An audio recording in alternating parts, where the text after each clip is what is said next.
Hi all of you, welcome to this session of English. आज सबसे पहले तो हम लोग फिल इन द ब्लैंक का दो क्वेश्चन करेंगे जो कि एसएससी एग्ज़ाम में पूछा गया है। इससे दोनों प्रैक्टिस होती है। एक तो फिल इन द ब्लैंक की प्रैक्टिस तो होती ही है, साथ ही साथ ऑप्शंस में जो वर्ड्स दिए होते हैं वो भी जानने का मौका मिल जाता है। तो दैट वे वर्ड पावर भी हमारा इम्प्रूव करता है, वो भी डेवलप करता है। तो इसका दो फ़ायदा है, 2 in 1 बेनिफिट इज़ देयर। उसके बाद हम लोग आज के सेशन में शुरू करेंगे प्रोनाउन। लास्ट जो सेशन था उसमें नाउन को ख़त्म किया था मैंने, नाउन को कंप्लीट किया था। 2 सेशन उसमें एक्सरसाइज के भी थे जिसमें 60 क्वेश्चंस हम लोगों ने एरर्स पर किए थे, जो कि अलग अलग एग्ज़ाम्स में आए हुए क्वेश्चन थे, अलग अलग कॉन्सेप्ट्स पर बेस्ड थे और अलग अलग टाइप के थे। अब इसमें जो फर्स्ट क्वेश्चन है, ए trader was dash at the city airport early on Friday for carrying gold jewellery worth over 1 crore. एक ट्रेडर मीन्स होता है व्यापारी को एक एयरपोर्ट से, किसी शहर के एयरपोर्ट की बात है, वो गोल्ड ज्वेलरी कैरी कर रहा था 1 करोड़ रुपए का। यहाँ पे एक वर्ड है वर्थ मीन्स होता है मूल्य, वैल्यू के लिए वर्ड हम लोग यूज़ करते हैं वर्थ। तो एक करोड़ से ऊपर मूल्य का गोल्ड ज्वेलरी कैरी कर रहा था। तो एयरपोर्ट पे क्या किया जाएगा, उसको रोका जाएगा, चेक किया जाएगा, कस्टडी में लिया जाएगा, यही पॉसिबिलिटीज़ है। अब देखते हैं यहाँ पे जो वर्ड है वो कौन सा सही होगा इसमें। पहला वर्ड है हिंडर का मतलब होता है बाधा डालना। जैसे अगर तुम स्टूडेंट हो और तुम्हारे अंदर आलस आ गया, लेजीनेस आ गया, तो it will hinder your progress. तो ये तुम्हारे प्रगति को रोक देगा, उसमें बाधा पहुंचाएगा। इसी से वर्ड बनता है हिंड्रेंस मीन्स होता है बाधा। हिंड्रेंस मीन्स बाधा, हिंडर मीन्स हिंड्रेंस नाउन है, जबकि हिंडर एक वर्ब है। तो ये वर्ड का मीनिंग है और ये इस सेंटेंस में उतना फिट नहीं बैठेगा। व्यापारी को बाधा क्यों पहुंचाई जाएगी एयरपोर्ट पे। फिर एक वर्ड है डिटेन का मतलब होता है रोक लेना। रोकने के लिए वर्ड हम लोग यूज़ करते हैं डिटेन। जैसे पुलिस कई बार जिस पे शक होता है, जो सस्पेक्ट होता है, उसको डिटेन कर लेती है, रोक लेती है। तो ये वाला वर्ड का जो मीनिंग है ये फिट होता है हमारे ऊपर वाले सेंटेंस में। लेकिन जो 2 वर्ड और हैं उसके बारे में भी जानना चाहिए। ग्रामर के हिसाब से देखा जाए तो वॉज के बाद पैसिव वॉइस में अगर सेंटेंस है तो V3 यूज़ होता है। V3 हिंडर का V3 हिंडर्ड था, तो ग्रामर का पॉइंट के हिसाब से ये फिट हो सकता था, बट मीनिंग वाइज ये फिट नहीं होता। डिटेन का V3 डिटेन्ड है, तो वो भी फिट हो सकता है। यहाँ पे रिटेन है, रिटेन क्या है, रिटेन इज़ V1 और ये चूँकि V1 है इसीलिए ग्रामर के हिसाब से ये फिट नहीं होगा उस सेंटेंस में। अगर रिटेन रहता तो ग्रामर के हिसाब से सही होता, लेकिन यहाँ पे चूंकि ये V1 है इसीलिए ग्रामर के हिसाब से वो इस सेंटेंस में सुटेबल नहीं है। But we should know the meaning. Retain का मतलब होता है किसी चीज़ को बनाए रखना। जैसे इंडिया मान लो वर्ल्ड कप अगर जीतता है तो हर कोशिश की जाती है कि अगले चैम्पियनशिप में भी वर्ल्ड कप को रिटेन किया जाए, अपने पास रखा जाए। सपोज तुम वर्ड्स को मेमोराइज करते हो, याद करते हो, तो you want to retain those words, उसको अपने पास बनाए रखना चाहते हो, वहाँ पे हम लोग वर्ड यूज़ करते हैं रिटेन। और ब्लॉक का मतलब होता है बाधित कर देना। ब्लॉक जैसे कभी कभी अभी बारिश का दिन चल रहा है, कभी कभी रोड पे मान लो कोई बड़ा पेड़ गिर गया तो it will block the traffic, it will hinder the traffic. तो that way hinder and block ये दोनों लगभग एक जैसे वर्ड्स हैं, तो मीनिंग के हिसाब से ये भी फिट नहीं होगा। So we are left with one option, detained. A trader was detained at the city airport early on Friday for carrying gold jewellery. उसको रोक लिया गया था, इसीलिए आंसर है यहाँ पे B.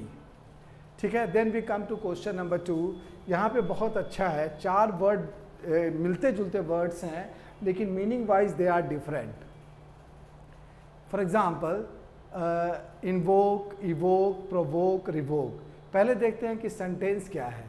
This is a grand temple complex that dash the bygone era. ये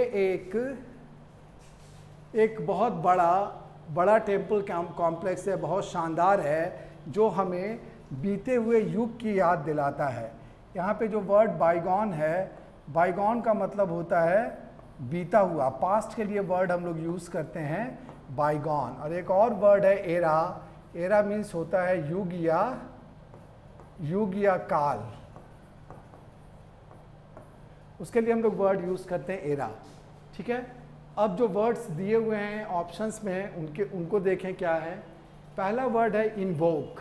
इन्वोक का मतलब होता है किसी चीज़ को लागू करना, किसी कानून को लागू करना या उसको फोर्स में लाना, उसके लिए वर्ड हम लोग यूज़ करते हैं इन्वोक।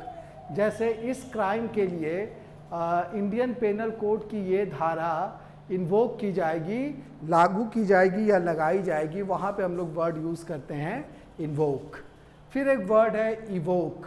इवोक का मतलब होता है उदाहरण देना या किसी चीज़ की याद दिलाना, उसके लिए वर्ड हम लोग यूज़ करते हैं इवोक। ठीक है, ये वाला वर्ड इस सेंटेंस में फिट हो सकता है। क्योंकि ये इतना बड़ा शानदार टेम्पल कॉम्प्लेक्स है, मंदिर का परिसर है, इतना बड़ा शानदार है कि ये हमें बीते हुए युग के मंदिरों की याद दिलाता है या उसका उदाहरण प्रस्तुत करता है। तो दैट वे इवोक यहाँ पे फिट हो सकता है। बट और दूसरे वर्ड्स को भी देख लेते हैं। यहाँ पे एक वर्ड है प्रोवोक, ये एग्ज़ाम में बहुत बार आता है। प्रोवोक का मतलब होता है उकसाना।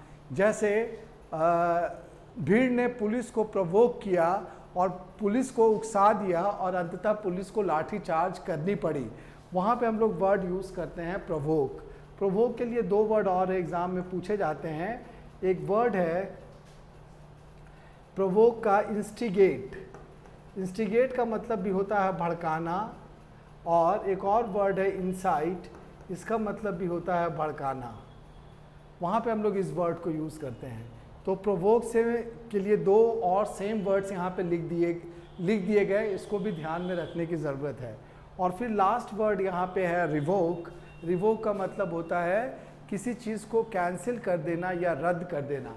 फॉर एग्ज़ाम्पल कोई एम्प्लॉय है और उसको सस्पेंड कर दिया गया, बट कुछ दिनों के बाद उसके निलंबन को रद्द कर दिया गया या खारिज कर दिया गया, तो वहाँ पे हम लोग वर्ड यूज़ करते हैं his suspension has been revoked. तो रिवोक का मतलब होता है रद्द कर देना। सो इन चारों वर्ड्स का मीनिंग यही था और सेंटेंस में ये वर्ड फिट होता है। इवोक का मतलब उदाहरण प्रस्तुत करना या किसी चीज़ की याद दिलाना या आवाहन करना, वहाँ पर हम लोग इस वर्ड को यूज़ करते हैं। So the answer is B. A का आंसर भी, 1 का आंसर भी बी था और 2 का आंसर भी बी। तो ये था fill in the blank, 2 questions जो कि एसएससी एग्ज़ाम में पूछा गया था, उस पर बेस्ड था। अब हम लोग आज शुरू करते हैं एक नया टॉपिक इंग्लिश ग्रामर का, और वो है प्रोनाउन। प्रोनाउन ग्रामर का एक इम्पॉर्टेंट टॉपिक है। जहाँ तक कॉम्पिटिटिव इंग्लिश का सवाल है तो प्रोनाउंस पर बेस्ड क्वेश्चंस एग्ज़ाम में बहुत पूछे जाते हैं, इसीलिए इसको डिटेल में पढ़ने की ज़रूरत है और समझने की भी अच्छे तरीके से ज़रूरत है, ताकि इसमें कभी भी डिफ़िकल्टी नहीं हो अगर इस पर बेस्ड क्वेश्चंस एग्ज़ाम में पूछे गए तो।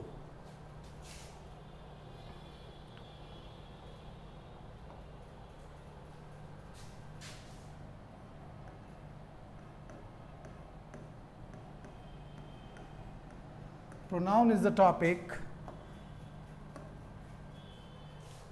that we are going to undertake today.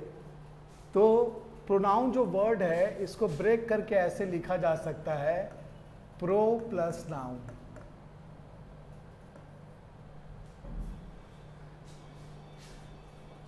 अब यहाँ पे एक वर्ड का मीनिंग जानना ज़रूरी है, that is pro.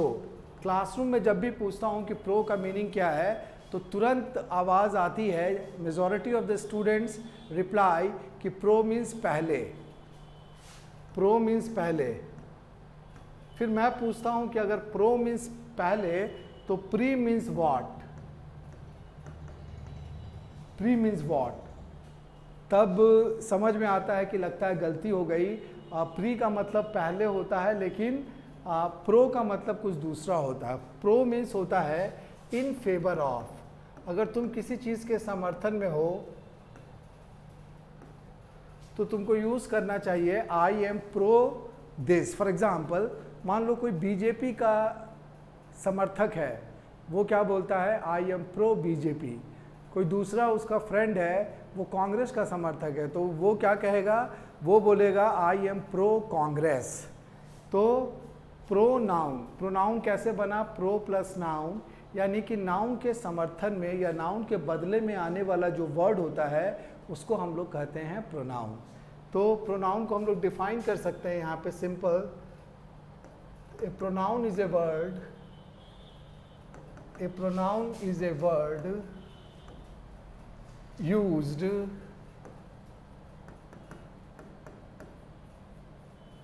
in place of a noun।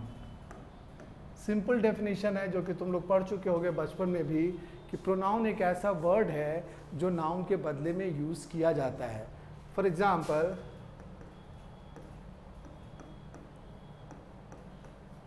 Harry is a driver,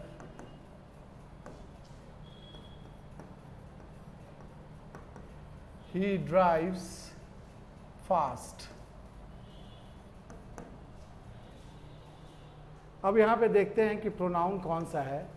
Harry यहाँ पे नाउन है, एक नाम है, और वो जो आदमी है हैरी नाम का, वो क्या है, वो एक ड्राइवर है।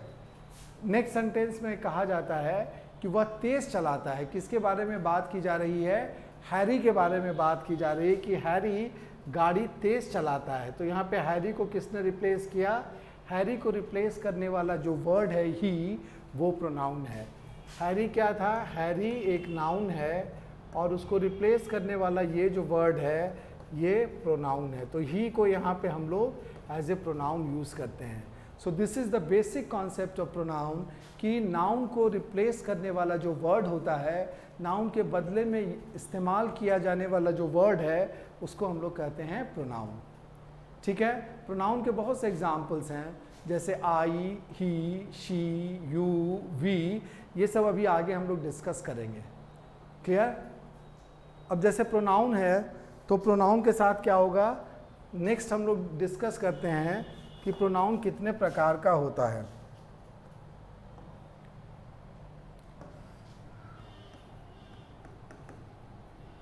Kinds of pronoun.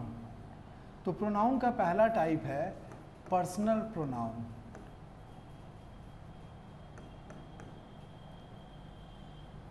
Personal pronoun, अब अगर पर्सनल प्रोनाउन को डिफाइन करने की बात आएगी तो मेरा सिंपल डेफिनेशन होगा, a pronoun related to a person is called a personal pronoun. ठीक है, वही डेफिनेशन यहाँ पे लिखता हूँ, a pronoun related to a person is called personal pronoun।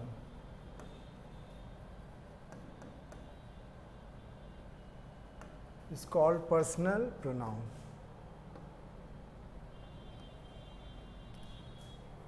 ठीक है, ये डेफिनेशन है पर्सनल प्रोनाउन का। तुम्हारे मन में एक बात चल रही होगी कि सर क्या डेफिनेशन आप दिए, पर्सनल प्रोनाउन लिखा ही हुआ है, तो उसी को आप थोड़ा सा एलेबोरेट करके बता दिए कि पर्सन से रिलेटेड जो प्रोनाउन है that is personal pronoun. We are not convinced, हम लोगों को ये बात उतनी समझ में नहीं आई, तो इसको थोड़ा और एलेबोरेट करके बताइए, थोड़ा और विस्तार में बताइए। ठीक है, क्यों, अब तो यहाँ पे ये समझना पड़ेगा कि इंग्लिश में पर्सन क्या होता है, what do you mean by ये पर्सन। तो इंग्लिश ग्रामर के हिसाब से तीन पर्सन होता है। एक होता है फर्स्ट पर्सन, दूसरा होता है सेकंड पर्सन, एंड तीसरा होता है third person.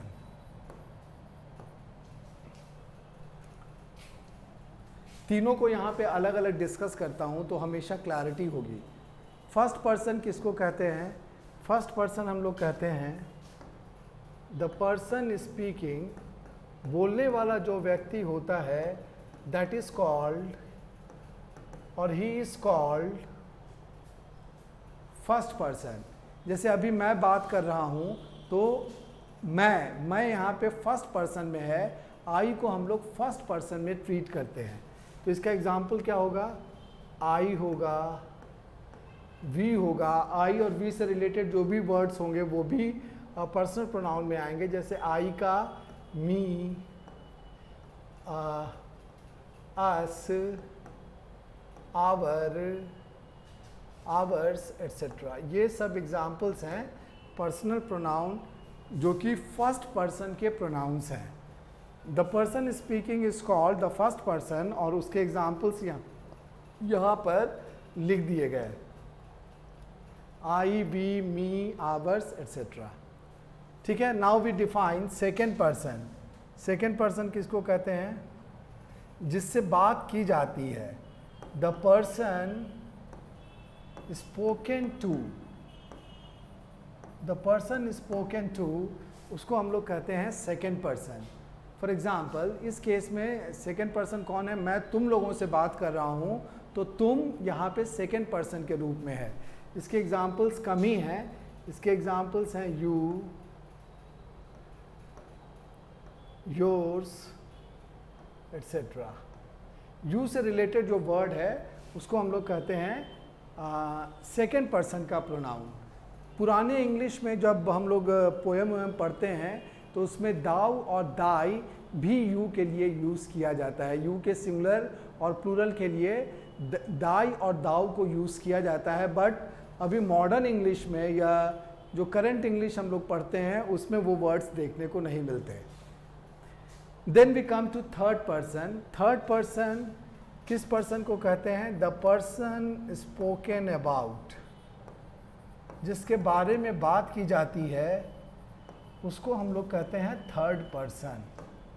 The person spoken about, for example वह एक अच्छा वक्ता है, किसके बारे में बात की जा रही है, वह के बारे में, तो उसके एग्जाम्पल्स क्या होंगे, ही, शी, दे, इट, ये एग्जाम्पल्स हैं थर्ड पर्सन प्रोनाउंस के। और इससे रिलेटेड क्या होगा, इससे रिलेटेड हो सकता है हिज, हिम, हर, हर्स। हर्स हम क्यों लिख रहे हैं ये बताएंगे अभी। ये एडजेक्टिव वाला कॉन्सेप्ट है जो कि पिछले क्लास में डिस्कस भी किया गया है। हर्स, दे का देम, दियर्स एट्सेट्रा।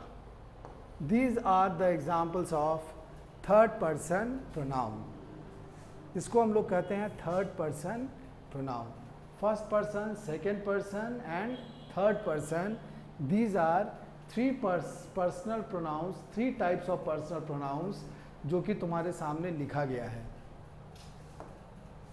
एग्जाम्पल्स में सेकेंड पर्सन के एग्जाम्पल्स यहाँ पे हैं और थर्ड पर्सन के एग्जाम्पल्स यहाँ पे लिखे गए हैं। ठीक है, तो ये था पहला type, that is personal pronoun.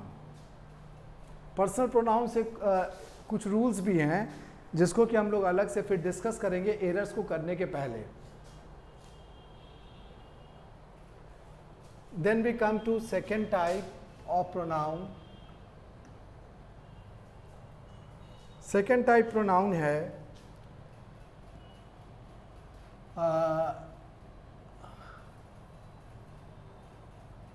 Demonstrative pronoun.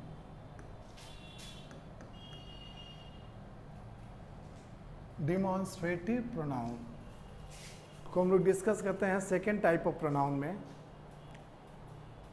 एक वर्ड होता है डिमॉन्स्ट्रेट। डिमॉन्स्ट्रेट का मतलब होता है करके दिखाना, और इसी से वर्ड बनता है डिमॉन्स्ट्रेशन, मीन्स प्रदर्शन। जैसे हम जब भी कोई इलेक्ट्रॉनिक प्रोडक्ट लेने जाते हैं तो उसका डेमो करके दिखाया जाता है कि देखिए ये टेलीविज़न सेट अगर आप लीजिएगा या ये वॉशिंग मशीन या फ्रिज लीजिएगा तो इसके ये फीचर्स हैं, और उसका डेमो हम लोगों को दिखाया जाता है। तुम लोगों ने स्कूल में फिजिक्स, केमिस्ट्री, बायो के लैब में भी एक्सपेरिमेंट किया होगा, तो वहाँ पर भी डेमो दिखाया जाता है। जो डेमोन्स्ट्रेटर होते हैं, एक तो लेक्चरर्स होते हैं या प्रोफेसर होते हैं जो क्लासरूम में क्लास लेते हैं और लैब में उनसे नीचे ग्रेड के जो टीचिंग स्टाफ होते हैं उनको कहा जाता है डिमॉन्स्ट्रेटर, और वो डेमो करके तुमको दिखाते हैं। बट यहाँ पे डिमॉन्स्ट्रेटिव प्रोनाउन को अगर डिफाइन करने की बात होगी तो this is something different.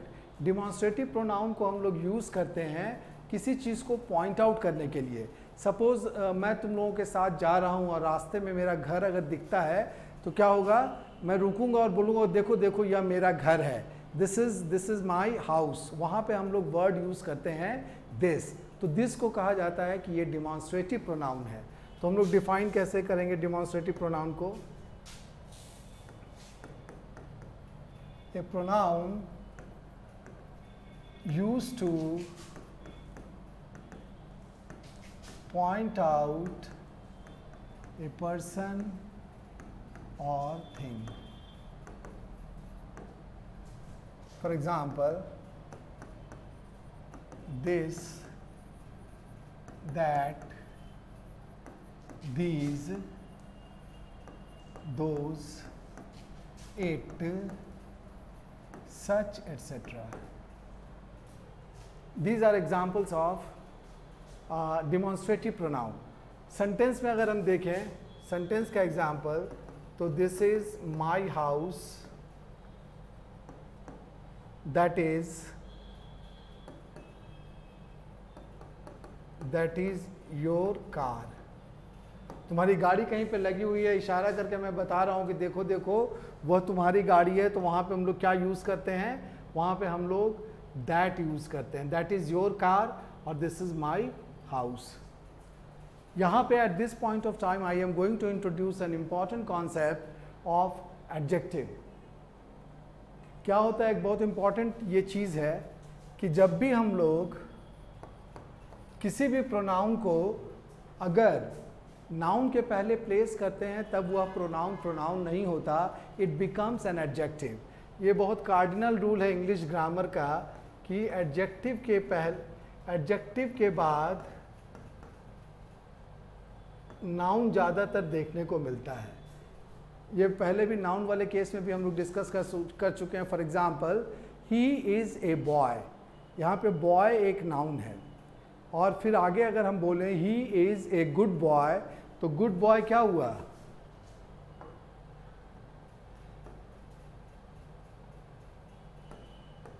Good boy में बॉय तो नाउन है और उसके पहले आने वाला जो वर्ड है गुड, वो क्या है, वो एडजेक्टिव है, इस नाउन की विशेषता बतलाने वाला वर्ड है। तो ये वाला स्ट्रक्चर बहुत यूज़फुल है।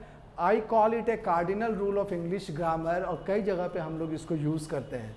तो इसी चीज़ को यहाँ पे एक एग्जाम्पल में यूज़ करके तुमको बताते हैं। यहाँ पे एग्जाम्पल है, आई लाइक सच पीपल। कुछ लोग ऐसे हैं जिन्हें मैं पसंद करता हूँ। यहाँ पर पीपल क्या है, पीपल यहाँ पे नाउन है, जबकि उसके पहले आने वाला जो वर्ड सच है ये एडजेक्टिव है। और कौन सा एडजेक्टिव ये होगा, इसको हम लोग कहेंगे कि ये डिमॉन्स्ट्रेटिव एडजेक्टिव है, डिमॉन्स्ट्रेटिव एडजेक्टिव। तो डिमॉन्स्ट्रेटिव प्रोनाउन को अगर नाउन के पहले हम लोग प्लेस कर देते हैं तो it is no more a pronoun, rather it becomes an adjective. For example, this book is useful. यहाँ पे ये वाला भी एग्जाम्पल बगल में लिखते हैं, दिस बुक इज़ यूजफुल। यहाँ पे बुक क्या है, बुक यहाँ पे नाउन है और उसके पहले आने वाला जो वर्ड दिस है ये एक एडजेक्टिव के रूप में यूज़ किया गया है। और ये एडजेक्टिव कौन सा होगा, this is a demonstrative adjective. So this is the concept of demonstrative pronoun. और उसमें एक इम्पॉर्टेंट कॉन्सेप्ट ये बताया गया, ये और भी प्रोनाउंस पे लागू होता है, जहाँ जहाँ पर भी होगा मैं बताऊँगा कि देखो, जैसे अभी डिस्ट्रीब्यूटिव प्रोनाउन जब डिस्कस करेंगे तो डिस्ट्रीब्यूटिव प्रोनाउन तो है ही है, लेकिन when ever I place a distributive pronoun before a noun it becomes a distributive adjective also. तो वहाँ पर भी हम लोग इस कॉन्सेप्ट को यूज़ करते हैं। इसमें कोई डाउट? यहाँ पे डिमॉन्स्ट्रेटिव प्रोनाउन के साथ साथ हम लोग ने कॉन्सेप्ट इंट्रोड्यूस किया डिमॉन्स्ट्रेटिव एडजेक्टिव का भी।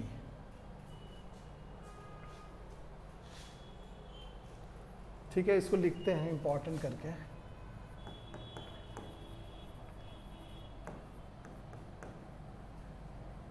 When a pronoun is placed before a noun,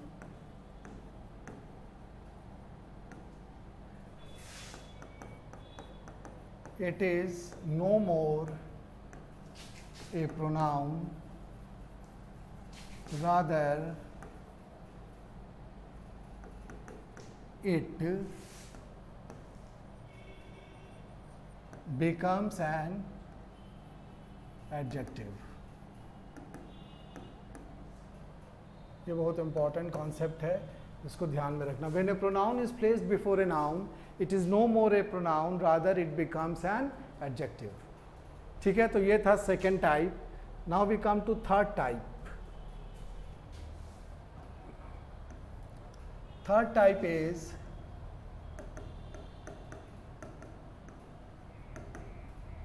distributive pronoun. Distributive pronoun को भी डिस्ट्रीब्यूटिव एडजेक्टिव के जैसा यूज़ किया जाता है, but first we should understand the concept of distributive pronoun. You know the word distribute. Distribute का मतलब होता है बांटना, उसी से बना हुआ वर्ड है यहाँ पे डिस्ट्रीब्यूटिव प्रोनाउन। ये एक ऐसा प्रोनाउन होता है, ये एक ऐसा प्रोनाउन है जो ग्रुप को कंसीडर करता है। A whole group is taken into consideration, लेकिन बोलने या लिखने के टाइम में इस प्रोनाउन का फंक्शन क्या होता है कि ये उस ग्रुप को इंडिविजुअल में डिवाइड कर देता है। इसका बहुत ही अप्रोप्रिएट एग्जांपल मैं बताता हूँ। जैसे मेरे स्टूडेंट्स होते हैं किसी भी क्लासरूम में, मान लो there are 70 students in a classroom, a whole group of students is before me, but बोलने के टाइम में अगर मैं अलग अलग बोलूँ कि प्रत्येक जो ग्रुप बैठा हुआ है उसमें से प्रत्येक लड़का सिंसियर है, डिसिप्लिन्ड है, तो मेरा सेंटेंस क्या होगा? Each of my students is sincere. इसका मतलब the whole group is divided into individuals, और एक एक इंडिविजुअल के बारे में मेरी ओपिनियन है कि वो सिंसियर है। तो यहाँ पर ईच जो वर्ड है वो एक प्रोनाउन के जैसा यूज़ होता है, और इसका फंक्शन क्या है कि ये उस ग्रुप को इंडिविजुअल में डिस्ट्रीब्यूट कर देता है या डिवाइड कर देता है। तो this is the concept of distributive pronoun. ठीक है, पहले डेफिनेशन लिखते हैं, देन एग्जांपल्स उसका बताएंगे।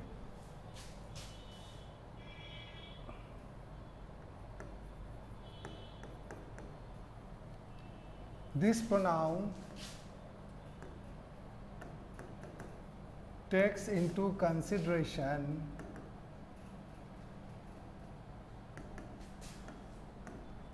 a whole group, but at the time of, काफ़ी डिटेल्ड इसका डेफिनेशन लिखवा देना चाहिए ताकि डाउट नहीं रहे, but at the time of speaking or writing,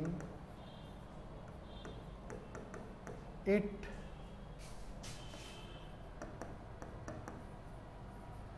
divides the group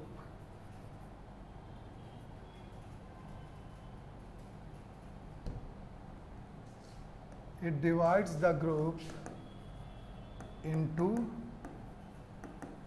individuals। For example, each, every, either, neither, etc। Any भी हो सकता है इसमें। सेंटेंस में इसका एग्जाम्पल लिखते हैं, each of my students, each of my students is sincere। यहाँ पर each क्या है? each यहाँ पे एक डिस्ट्रीब्यूटिव प्रोनाउन है जो कि स्टूडेंट्स के ग्रुप को इंडिविजुअल में डिवाइड करता है और कहता है कि स्टूडेंट्स में से जो प्रत्येक स्टूडेंट है वह सिंसियर है। यहाँ पर ईच एक डिस्ट्रीब्यूटिव प्रोनाउन है, ठीक है, ये प्रोनाउन है। अब इसी का एग्जाम्पल बताता हूँ कि इसको एडजेक्टिव के रूप में कैसे यूज़ कर सकते हैं। उसका एग्जाम्पल है each page of this book is loaded with information. एक कोई ऐसी बुक है जिसका प्रत्येक पन्ना इंफॉर्मेशन से भरा हुआ है, तो उस केस में हम लोग क्या लिखते हैं, each page of this book is loaded with information. यहाँ पर भी ईच को यूज़ किया गया है, यहाँ पर भी ईच को यूज़ किया गया। जैसे यहाँ पे ईच यूज़ किए ना, ईच के बाद मार्क करना, यहाँ पे ऑफ वर्ड आ जाता है।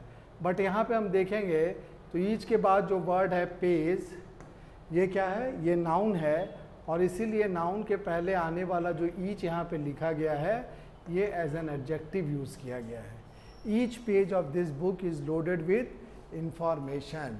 सो वी कैन से कि distributive pronoun can also be used as a distributive adjective.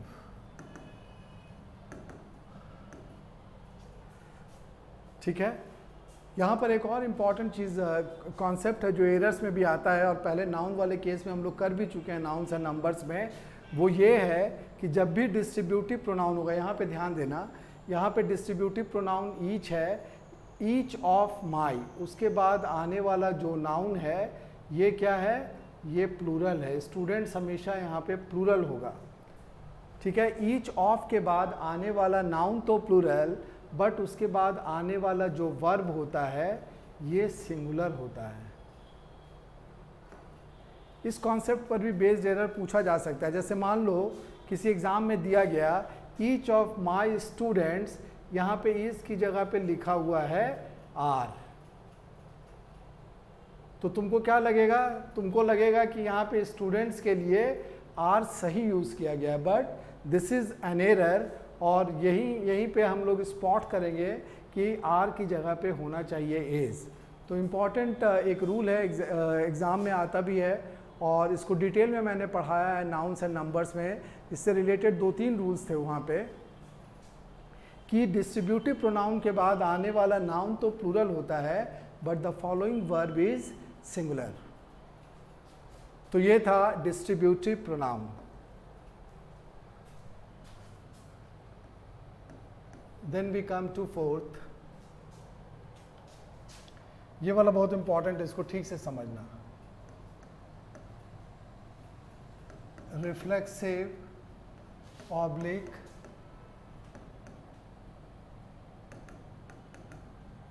Emphasizing pronoun, reflexive oblique emphasising pronoun. कहीं कहीं पे इसको रिफ्लेक्सिव एम्फेसाइजिंग तो जानते ही हैं, कहीं कहीं पे तुमको इंटेंसिव भी देखने को मिलेगा।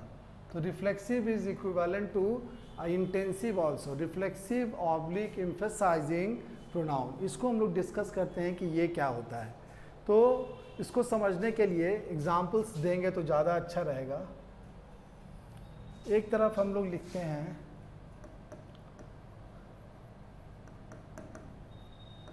रिफ्लेक्सिव, और दूसरे तरफ लिखते हैं एम्फेसाइजिंग। इसमें पहले एक बात बता दें कि ये रिफ्लेक्सिव इसका नाम क्यों पड़ा, क्योंकि ये सब्जेक्ट के तरफ रिफ्लेक्ट करता है। ये this pronoun reflects toward subject, subject की तरफ ये रिफ्लेक्ट करता है, इसीलिए इसको रिफ्लेक्सिव प्रोनाउन भी बोला जाता है। और इम्फेसाइज का मतलब होता है जोर देना। जैसे आई इम्फेसाइज ऑन वर्ड पावर, मैं वर्ड पावर पर जोर देता हूँ, तो वहाँ पे हम लोग जोर देने के लिए इस वर्ड को यूज़ करते हैं। तो इम्फेसाइजिंग प्रोनाउन का दूसरा फंक्शन होता है कि ये किसी बात पर जोर देने के लिए भी यूज़ किया जाता है। तो हम लोग लिख सकते हैं कि ये जो रिफ्लेक्सिव प्रोनाउन है, it reflects towards the subject, subject की तरफ रिफ्लेक्ट करता है। अभी कैसे, उसका एग्जाम्पल हम लोग यहाँ पे देखेंगे। फर्स्ट एग्जाम्पल है I blame my self for this lapse. I blame my self for this lapse. यहाँ पे एक वर्ड यूज़ किया गया लैप्स। लैप्स का मतलब होता है गलती। ये मेरी गलती है, this is my lapse. Lapse को अगर वर्ब के रूप में यूज़ करते हैं तो इसका मतलब समय बीतना भी होता है। A considerable period of time has lapse. एक अच्छा खासा समय बीत गया तो वहाँ पर भी हम लोग इसको यूज़ करते हैं। तो लैप्स नाउन भी है और लैप्स वर्ब भी है। यहाँ पे अगर हम बात करें इस सेंटेंस में तो यहाँ पे आई सब्जेक्ट है, उसके बाद ब्लेम यहाँ पे वर्ब है, और उसके बाद जो माई सेल्फ आया है ये रिफ्लेक्सिव प्रोनाउन के रूप में यूज़ किया गया है। ठीक है, I blame my self for this lapse. एक और एग्जाम्पल,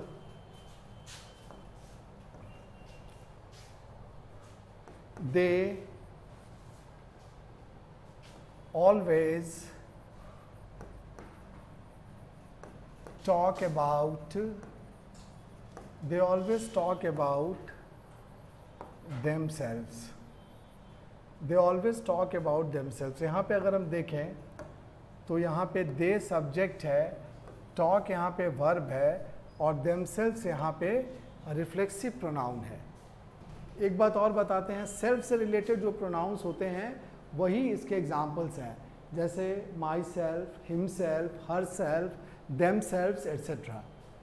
तो ये तो था रिफ्लेक्सिव प्रोनाउन का दो एग्जाम्पल। इधर हम लोग एग्जाम्पल्स लिखते हैं एम्फेसाइजिंग प्रोनाउन का, फिर दोनों के बीच में डिफरेंस बताएंगे। यहाँ पे एम्फेसाइजिंग प्रोनाउन का एग्जाम्पल है I myself was present in the party. I myself was present in the party. यहाँ पे माई सेल्फ है बट ये एम्फेसाइजिंग प्रोनाउन के रूप में यूज किया गया। सेकेंड एग्जाम्पल, they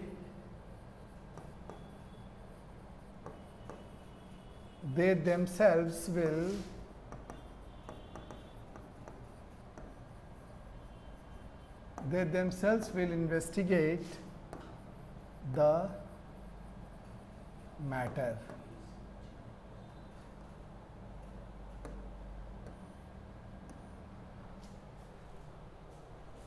एक कॉलम में लिखा गया रिफ्लेक्सिव प्रोनाउन के एग्जाम्पल्स और दूसरे कॉलम में एम्फेसाइजिंग प्रोनाउन का एग्जाम्पल्स है।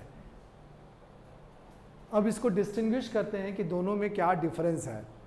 ठीक है, यहाँ पे देखो, यहाँ पर जो माई सेल्फ यूज़ किया गया है ये ऑब्जेक्ट के रूप में यूज़ किया गया है। किसके ऑब्जेक्ट के रूप में यूज़ किया गया है? यहाँ पे वर्ब ब्लेम है तो आई के हिसाब से यहाँ पे ऑब्जेक्ट है माई सेल्फ। क्यों, तुम्हारा क्वेश्चन होगा कैसे आप इसको ऑब्जेक्ट कहते हैं? तो इंग्लिश का जो सबसे सिंपलेस्ट स्ट्रक्चर है सेंटेंस का, that is subject plus verb plus object. यहाँ पे अगर देखोगे तो आई इज़ ए सब्जेक्ट, उसके बाद वर्ब, और माई सेल्फ यहाँ पे एज एन ऑब्जेक्ट यूज़ किया गया है। तो रिफ्लेक्सिव प्रोनाउन का कैरेक्टरिस्टिक है कि ये यूज़ किया जाता है किसी भी सेंटेंस में एज एन ऑब्जेक्ट। तुम्हारे मन में आ रहा होगा कि सेकेंड वाले एग्जाम्पल में बताइए तो कि देमसेल्व्स ऑब्जेक्ट है या नहीं। तो यहाँ पे सेंटेंस को हम लोग बोलते हैं they always talk about themselves. वे लोग हमेशा अपने बारे में बातें करते हैं। क्वेश्चन होगा किसके बारे में बात करते हैं? तो अपने आप के बारे में। तो यहाँ पे देमसेल्व्स एक ऑब्जेक्ट के रूप में यूज़ किया गया है। तो रिफ्लेक्सिव प्रोनाउन को हम लोग डिफाइन कर सकते हैं कि reflexive pronoun is a pronoun used as an object in a sentence. इसका कैरेक्टरिस्टिक क्या होगा कि ये एक ऑब्जेक्ट के रूप में यूज़ किया जाता है। यहाँ पे हम लिख सकते हैं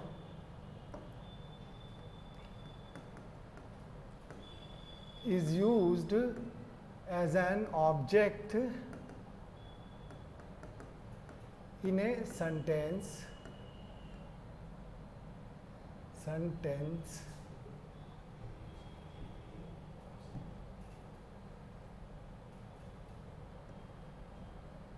is an object in a sentence.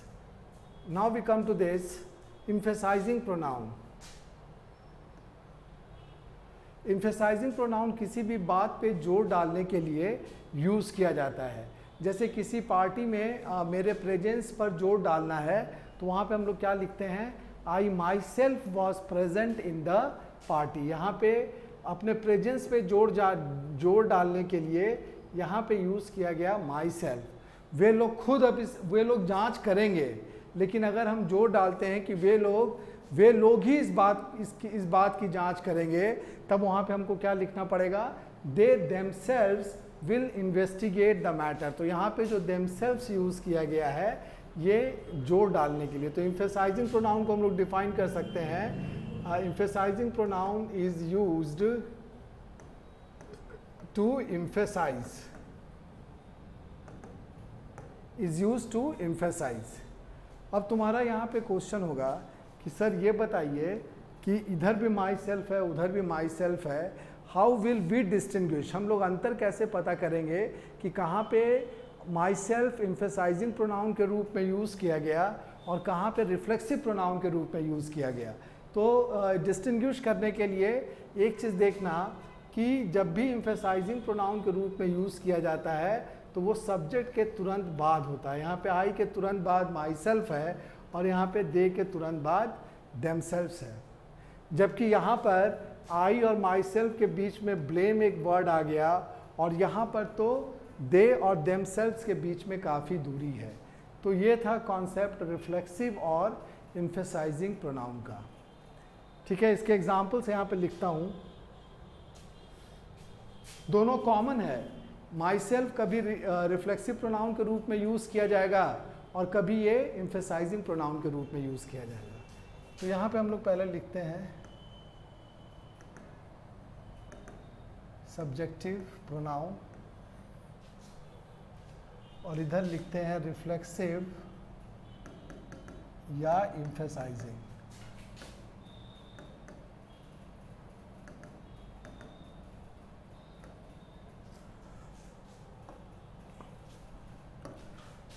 Subjective में आई हो सकता है, ही हो सकता है, यू हो सकता है, वी हो सकता है, दे हो सकता है, इट हो सकता है, शी भी यहाँ पे लिख सकते हैं, शी हो सकता है। अब इसका रिफ्लेक्सिव या इम्फेसाइजिंग प्रोनाउन क्या होगा, तो आई के अपोजिट में होगा माई सेल्फ, ही के अपोजिट में होगा हिम सेल्फ, शी का रिफ्लेक्सिव या इम्फेसाइजिंग प्रोनाउन होगा हर सेल्फ, यू का योर सेल्फ, वी का आवर सेल्व्स, दे का देम सेल्व्स और इट का इट सेल्फ। यहाँ पे इंपॉर्टेंट चीज़ है, इस पर भी एरर आता है, कहीं कहीं पे वी के साथ आवर सेल्फ लिख के दे दिया जाएगा। तो एक चीज़ का ध्यान रखना, देखो आई क्या है, आई सिंगुलर है, आई सिंगुलर है तो इसके साथ सेल्फ लिखा जाएगा। यहाँ पे क्या लिखा गया, आई का माई सेल्फ है तो सेल्फ सिंगुलर है। फिर यहाँ पे हम लोग देखते हैं कि वी क्या है, वी प्लूरल है, दे प्लूरल है, वी और दे प्लूरल है तो इनके साथ क्या लिखा गया, इनके साथ लिखा गया वी के लिए आवर सेल्फ्स, दे के लिए भी देम सेल्फ्स। तो सेल्फ का प्लूरल क्या होता है, सेल्फ का प्लूरल होता है सेल्फ्स। ये देखना पड़ेगा कि सब्जेक्टिव प्रोनाउन कौन सा है। इफ़ इट इज़ सिंगुलर तो रिफ्लेक्सिव या इम्फेसाइजिंग में हम लोग सिंगुलर फॉर्म यूज़ करेंगे, सेल्फ यूज़ करेंगे, और अगर वो प्लूरल है तो उसका प्लूरल फॉर्म हम लोग सेल्फ्स यूज़ करेंगे। यहाँ पे क्वेश्चन आएगा कि सर यू क्या है, तो यू सिंगुलर भी यूज़ होता है, यू प्लूरल भी यूज़ होता है। अगर यू सिंगुलर यूज़ होता है तब तो योरसेल्फ होगा, और अगर ये प्लूरल के सेंस में यूज़ किया जाता है तब इसके लिए भी हम लोग यूज़ करेंगे योरसेल्फ्स। तो ये कॉन्सेप्ट है रिफ्लेक्सिव और इम्फेसाइजिंग प्रोनाउन का। इसके कुछ टाइप्स और हैं जो हम लोग कल के क्लास में डिस्कस करेंगे। उम्मीद है कि यहाँ तक जो भी काइंड्स आज हम लोगों ने प्रोनाउन के डिस्कस किए वो समझ में आया होगा। अगर कोई भी डाउट होगा तो you are always invited to write your doubts और queries in the comment box, और उसका अप्रोप्रिएट रिप्लाई मैं दूंगा। उम्मीद है कि ये सेशन पसंद आया होगा। अगले सेशन में हम लोग फिर मिलेंगे कल एक नए कंटेंट के साथ। Till then take very good care of yourself and your family members. Thank you.